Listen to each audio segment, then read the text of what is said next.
Alors bonsoir, ce soir nous allons voir comment utiliser notre boîte mail de l'école qui est accessible à partir du site internet de l'école. Et donc on connaît son adresse, hein, c'est école-ndmangers.fr. Et donc en haut à droite de la page d'accueil, nous avons ce lien webmail qui nous permet d'accéder à la page qui va nous permettre de nous identifier. Alors je fais comme d'habitude la démonstration avec la boîte mail de Lou. Voilà, on connaît par cœur son adresse internet. Je mets ici le mot de passe et j'appuie sur connectez-vous. On arrive sur cette page qui nous permet de choisir l'outil de lecture de nos mails. Donc on clique ici, donc Roundcube, et donc on arrive directement dans notre boîte mail.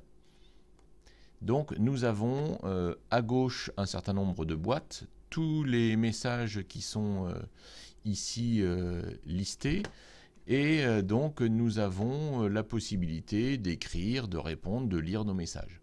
Pour écrire un message, je vais cliquer sur le bouton Composer. Voilà, donc après quelques instants, cette fenêtre s'affiche. Et donc, par exemple, pour envoyer un message à l'école, donc à moi par exemple, vous allez avoir à écrire à l'adresse angers.ndmiséricorde@ec49.fr. Ensuite, obligatoirement, on doit mettre un objet à son message. Donc un objet, c'est-à-dire le titre. Par exemple, voilà, je fais un essai.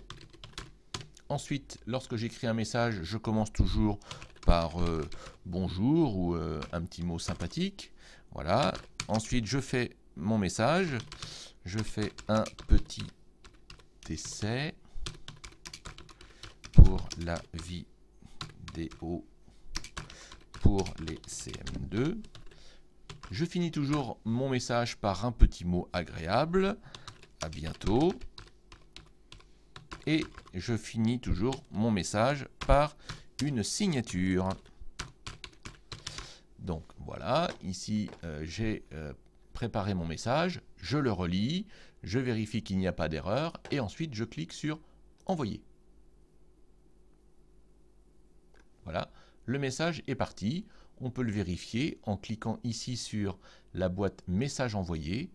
On voit que dans les messages envoyés, eh bien, le dernier qui est parti, c'est celui-ci. Je fais un essai. Alors vous voyez que là, ici, j'ai cliqué plusieurs fois sur le bouton date qui me permet de classer les messages en fonction de la date. Donc là, ici, j'ai cliqué plusieurs fois et donc en observant ici les dates qui sont là ainsi que les horaires, ça me permet de classer les messages avec les plus récents en haut. D'accord, ça me paraît important que vous fassiez cette opération-là. Donc je retourne dans mes messages reçus qui est ma boîte de réception. Vous voyez que là ici je vous avais adressé un message il y a peu de temps. Donc pour y répondre, donc d'abord je clique une première fois sur le message. Je vais double-cliquer pour le lire.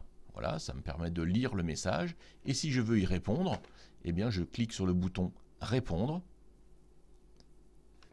Et donc vous pourrez mettre votre message au-dessus pour me l'envoyer ensuite. Voilà, se connecter à sa boîte mail, lire un message, écrire un message, répondre à un message, c'est ce que nous avons vu dans cette petite vidéo, que vous pouvez revoir autant de fois que vous le voulez. Voilà, je vous souhaite à tous une bonne soirée et je vous dis à très bientôt à l'école.